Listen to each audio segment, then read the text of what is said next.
हाय, स्वागत आहे सगळ्यांचं व्हिडिओमध्ये. काल जे सासूबाईचा मी व्हिडिओ टाकला होता त्यांना घेऊन ना, तर खरंच माझ्या डोक्याला लय टेन्शन आलेलं होतं बरं का ते व्हिडिओमध्ये. म्हणजे मी खरंच अक्षरशः की रात्र आहे ना झोपलेले नव्हते आणि जेवणसुद्धा केलेलं नव्हतं. इतकं आहे ना त्यांच्या रडण्याने माझ्या डोक्याला टेन्शन आलेलं होतं. तर त्या व्हिडिओ खाली ना एक कमेंट आली त्या ताईंची. त्या ताई काय म्हणल्या की विद्या सासूबाईला तुझ्याकडे का ठेवून घेत नाही बरं का. आता माझ्या बोलण्याचा चुकीचा अर्थ काढू नका बरं का कोणी, कारण चांगल्या कमेंटचा आणि ज्या कमेंटला उत्तर द्यावं असं गरजेचं आहे व्हिडिओच्या माध्यमातून, त्याच कमेंटवरती मी ना व्हिडिओ करते बरं का. जर आपण नाही का म्हणजे त्या कमेंटचा रिप्लाय दिला नाही, त्याच्यावरती बोललं ना, तर लोकांच्या नजरेत आपण चुकीचं ठरतो. त्याच्यामुळे मी व्हिडिओ करते बरं का. तर तुमचं म्हणणं बी बरोबर आहे, पण ज्याच्या त्याच्या घरातली खोड ज्याच्या त्याच्या माणसालाच माहिती बरं का. असं ठेवण्याचं दुसरं कारण काहीच नाही. सासूबाईचा स्वभाव लई निराळा आहे. पण कसं आहे ना, माझा स्वभाव बी असा आहे ना, दुश्मन जर असू, नात्यातला असू, कसं असू, माझ्यावर जर टाईम आला ना, तर मला कुणी नसतं. आणि त्यांच्यावर जर टाईम आला ना, मला एका मिनिटात माझं मन पगळून जातं आणि म्हणजे असं सगळं विसरून जाते बरं का मी. त्यांचं तसंच झालं. त्यांना सगळ्यांनी तिरस्कारासारखं वागवलं. 8 महिन्यापासून त्या माझ्यासंग बोलतसुद्धा नव्हत्या. का एवढ्या-एवढ्या लेकरासंगसुद्धा बोलत नव्हत्या. नुसते असे टपोरे डोळे करून बघायच्या. मी मी त्या गोष्टीचा पण काही विचार नव्हते करत. मी कोणाचाच विचार करत नाही. खरं सांगू का, नांदत्या घरी मी कोणाचाच विचार करत नाही. जे माझ्यासंग प्रेमाने वागतं, प्रेमाने बोलतं, मी त्याच्यासंग प्रेमाने वागते, प्रेमाने बोलते. जे वाकड्यात शिरल्यावानी वागतं, मी त्या माणसाच्या तोंडाकडे सुद्धा बघत नाही आणि त्याचा काही विचार सुद्धा करत नाही. तसल्या माणसावर काही वेळ आली ना, तरी सुद्धा त्याचा टाईम वाटून घेत नाही. हा पण कुणी माझ्या संग प्रेमाने वागलं ना, आणि तसं पाहायला गेलं ना, नवऱ्याचं सारं खानदान शिन्नर करायचं मतलब अवलादीचं आहे. कामापुरतं मतलब मतलब काम सरूस तर फक्त गोड गोड बोलतं आणि नंतर लगेच तिरस्काराने वागतं. मग भला आपल्यावर कसला बी टाईम येऊ. 20 वर्षामध्ये मी कधीच कोणाचा आसरा आणि आधार केला नाही. इतकं विचित्रवाने वागलेले, तरी पण त्यांच्यावर टाईम आला ना, तर मी म्हणजे असं माझ्या मनातलं सगळं विसरून जाते. परत ते आहे तेच तसं वागते. बे एक बे, बे दोन्ही चार हे पाडे जीवनभर चालू राहणार आहेत. आणि सासूबाईला म्हणजे इकडं न ठेवून घेण्याचं कारण तुम्हाला सांगते. सासूबाई इतकी मुक्त विचारांची आहे ना, की ज्याचं नाव तेच. सासूबाईला म्हणजे 2 लेक, 2 सुना, 1 मुलगी आहे. तर त्यांना आहे ना कोणीच म्हणजे ते पण लेक सुना आणि आम्ही पण कोणीच असा कसलाच धाक नाही बरं का त्यांना. कसला म्हणजे कुठं जाण्या येण्याचा, कुठं राहण्याचा, कुठल्या गावाला 15-15 दिवस, महिना हा जा कुत्र बघ बरं का. 15-15 दिवस, महिना राहण्याचा असा कसलाच धाक नाहीये. आणि त्यांना कोणाच्यात राहायला पण नाही आवडत. सगळ्यात महत्त्वाचा पॉईंट म्हणजे राहायला का नाही आवडत, ते आहे ना, नातेवाईकांच्या इथं जर गेल्या ना, त्यांचे कुठले नातेवाईक असले, त्यांना कसलं काही शेताचं काम असलं, कुठलं लग्न असलं, तर 15-15 दिवस, महिना तिकडंच राहतात. आणि ते कुणासंगच गोड नाही. नाही मोठ्या घरी बी गोड, नाही इकडं बी गोड. त्यांना असं वाटतं की गोड राहिलं, बोललं का कामाला गेल्यावर पैसा द्यावा लागेल, त्याच्यामुळे त्या कोणासंगच गोड राहत नाही आणि राहायला पण नाही आवडत एकत्र. तसं खायला प्यायला देते मी, असं नाही असं इतकं तोडून टाकल्यावानी नाही वागत म्हाताऱ्या माणसासंग. पण त्यांना राहायला कोणासंगच आवडत नाही. म्हातारी दणादणा उक्त्यामध्ये कामाला जाते, उक्त्यामध्ये कामाला गेल्या 300-400 रुपये हजेरी पाडते. तो पैसा प्लस डोलाचा 1,500 रुपये पैसा, कामाचा पैसा, असा पैसा तिकडं तरी देत असेल. पण आमच्या इकडं अजून 20 वर्षात मला आठवत नाही मला 10 रुपये सुद्धा दिलेले आहे.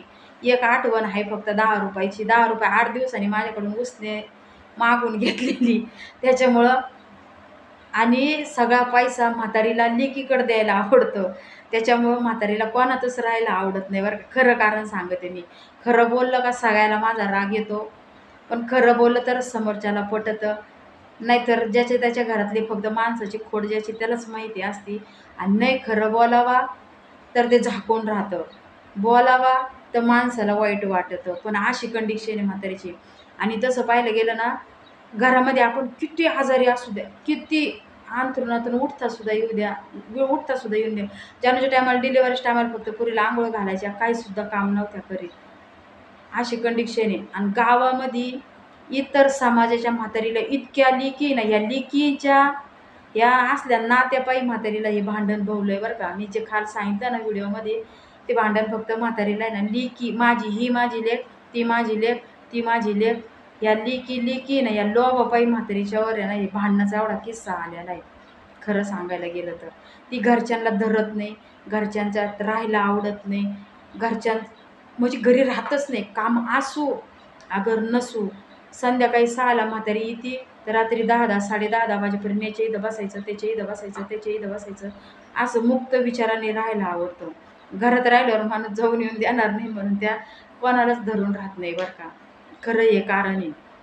आणि हे असल्या मानलेल्या लिकी का, असल्या मानलेल्या लिकींच्या इथं ही म्हातारी 15-15 दिवस ज्या बाई संग भांडण झाले का, मागच्या वर्षी त्या बाईचा पाय मोडला होता, तर ही म्हातारी सगळं घरातलं घरकाम करायला 15 दिवस त्या बाईच्या घरात होती. आणि ह्या वर्षी बघा इतकं जबरदस्त म्हातारीच्या वर भांडण आलेलं आहे. हे असा लोभ जास्त ठेवला ना, ते लोभ जास्त भवतो. असं सगळीकडं ही माझी लेक, ती माझी लेक, पार मुक्कामी राहीन. या खांदीचं पोरीचं डिलिव्हरी असली ना, एक जरीची अशीच लेक लेक लेक करून करून ही म्हातारी तिच्या इथं जेवायला खावायला मुक्कामी तिकडं 15-15 दिवस राहायची. त्या बाईची पोरगी डिलिव्हरी झाली तर अख्खं घरातलं काम करायला ती बाई 8-8 दिवस तिच्या जीवावर घर टाकून द्यायची, अख्खं घर काम करायला. म्हणजे सांगायचं हेतू काय, म्हातारीला दुसऱ्यांचं काम करायला आवडतं पण घरातलं करायला आवडत नाही. सांगत तर नाही कोणी, पण तिला आवडतच नाही कोणाला धरून राहायला. असं बाहेरच्यांचं करायला आवडतं पण घरच्यांचं करायला आवडत नाही. आणि हे मानलेले बिनलेले नाते ना, कोणाची लेक जर डिलिव्हर झाली, सून जर डिलिव्हर झाली, तिथं दागिने नेणार, खायला प्यायला नेणार, कपडा लत्ता नेणार. मग असं जर एकत्र राहिलं तर तिला वाटतं की यांनी खर्च केला तर आपल्याला पैसे द्यावा लागते का, तिला पुढचा धाक पडतो. म्हातारी पैसा पाळून राहायला, पैसा पाळून धरून राहायला आवडतं म्हातारीला. त्याच्यामुळे ना कोणाचं राहायला आवडत नाही. खरं कारण हे. आणि मी स्पष्ट बोलते, खरं बोलते, त्याच्यामुळं सगळ्यांना आहे ना राग येतो. कोणाच्या इथं कोणी मेलं, जाय किराणा घेऊन, जाय जेवणाचा डाबा घेऊन, कोणाचं वर्ष श्राद्ध असलं जाय कपडे घेऊन, कोणाचं लग्न असलं जाय पाची पोशाख आयरं बियरं मरणाचं घेऊन.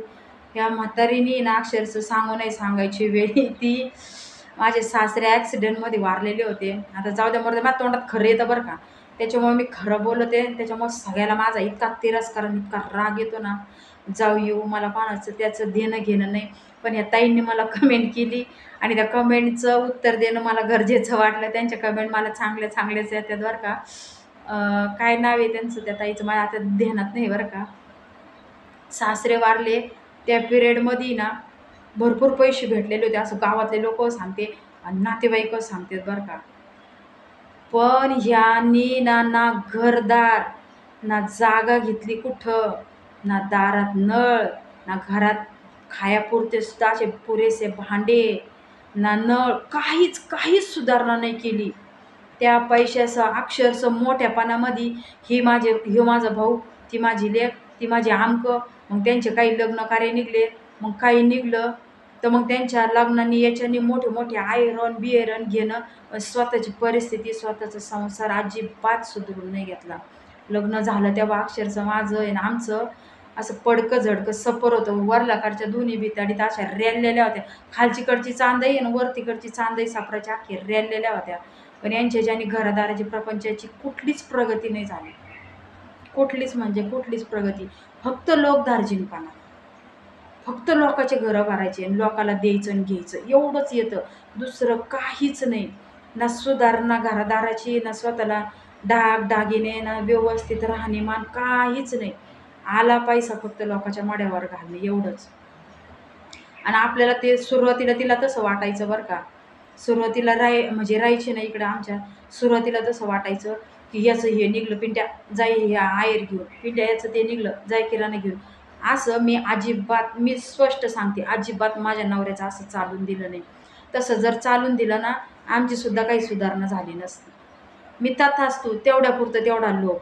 जास्त आपला संसार जास्त महत्व, आपले लेकरं बाळ, आपलं आयुष्य जास्त महत्त्वाचं, असं लोकांचे घरं भरणं जास्त महत्त्वाचं. माणसाला आयुष्य एकदाचे, त्यामुळं नीट सुधरून बिधरून जर वागलं ना तरच माणसाचं आयुष्य संसार होतो. आणि ते म्हातारीचं मी चालून देत नाही, चालून नव्हतं दिलं तसं काही घरामध्ये, त्याच्यामुळं म्हातारीला लय राग येतो आणि कोणाच्यात राहायला आवडत नाही. तिला असं वाटतं लय माणुसकी, असं काही लोकांना दिलं घेतलं भरपूर ना, मग त्याच्याने लय माणुसकी आहे असं वाटतं लोकांना. कोणी कोणाचं नसतं, कोणीच कोणाचं नसतं. दिलं घेतलं ना तर लोकाला गोड असतं, नाही दिलं घेतलं तर लय दोड असतं. हे मी 100 वेळेस अनुभवलंय. नातेवाईकांमध्ये बी, म्हणजे माझ्या नातेवाईकांमध्ये नाही, माझ्या आईवडिलांचे नातेवाईक लांब लांब असे, त्याच्यामुळे त्यांच्यामध्ये नाही, पण या नवऱ्याकडच्या गणपताचं लय अनुभवलंय लय. दिलं घेतलं तर चांगलं म्हणतात, नाही तर मला तर लय नावं ठेवते, ठेवा तुमच्या घरी, मला काही तुमच्या टोपल्यातल्या भाकरी खायला नाही यायचं. हां, काही लग्न बिग्न काही कार्य असलं तेवढं पुरतं तेवढं नेतं माणूस. पण लय विचित्र खानदान आहे लय. आणि म्हातारीला असं वाटतं की तिच्या नाचण्याने नाचावा, इकडं ह्याला हे द्यावा, तिकडं त्याला द्यावा. आता तरी तिच्यात सुधारणा झाली थोडीफार एवढ्या 5-6 वर्षामध्ये. नाही तर पहिलीला बेकार कंडिशन होती. अख्खं त्या म्हातारीचा ॲक्सिडेंटचा पैसा भेटलेला ना, यांनी अख्खा असाच उडवला. पण काहीच सुधारणा नाही केली आयुष्यात परपंचामध्ये. त्याच्यामुळे मी सगळ्यांच्या मनात खटकते आणि मी नाहीच आवडत कुणाला. जाऊ द्या मरू द्यात. खाया प्यायला म्हातारा माणूस आहे, सासू आहे, नात्याने मी देते. पण मग हे पैसा पाणी पाळून तिला राहायला आवडतं ना, त्याच्यामुळं ती इकडं राहत नाही. तिचा सगळा पैसा लेकीकडं. मी खरं ते सांगते, कोणी व्हिडिओ पाहून तिला सांगितलं ना आणि राग जरी आला ना तरी मला काही फरक पडत नाही. जे खरं आहे तेच मी बोलते. सगळा पैसा म्हातारीला लेकीकडे बँकेत टाकायला आवडतो. मग त्याला कोण काय करणार आहे? आणि इथे एकट्या नवऱ्याच्या 500 रुपयाच्या रोजामध्ये घरदार सुधारायचं, प्रपंच सुधारायचा का 4 माणसांचं खटलं चालवायचं, का असं लोकांच्या माड्यावर घालायचं? असं दुसऱ्याच्या नाचण्याने नाचून सार प्रपंच कधी होत नाही. सारं गाव ज्याला अक्कल आहे तेवढं गाव, नातेवाईक सगळे माझे गुण गाते, तर खरंच तो संसार करून दाखवला. नवरा बी त्या टाईपचा नव्हता की असा आईच्या सांगण्यातला होता. पण मी कोणाचं चालून नाही दिलं, त्याच्यामुळं माझं नाणं झालं आणि संसार झाला.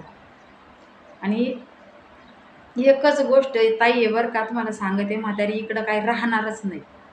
राहणारी एकाच गोष्टीसाठी राहणार नाही.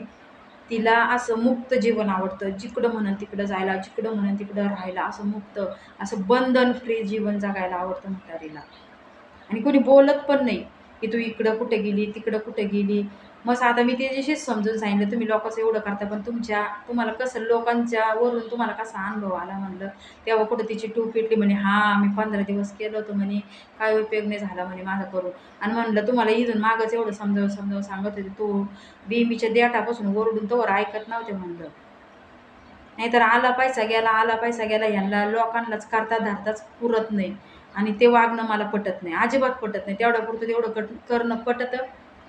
आणि पण असं सारं आपल्या घरातलं नाही बघायचं, पहिलं लोकांचा विचार करायचा, ते मला अजिबात पटत नाही. लय फ्री स्वभावाची म्हातारी.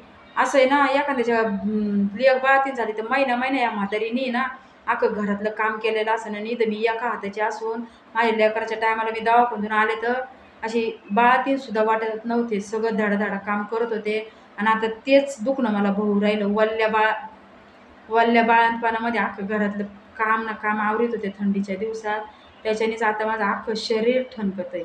पण चला जाऊ दे, मी कधीच कोणाचा आसरा करत नाही आणि कोणी माझ्याशी कसं वागलं ते बोलून दाखवत नाही.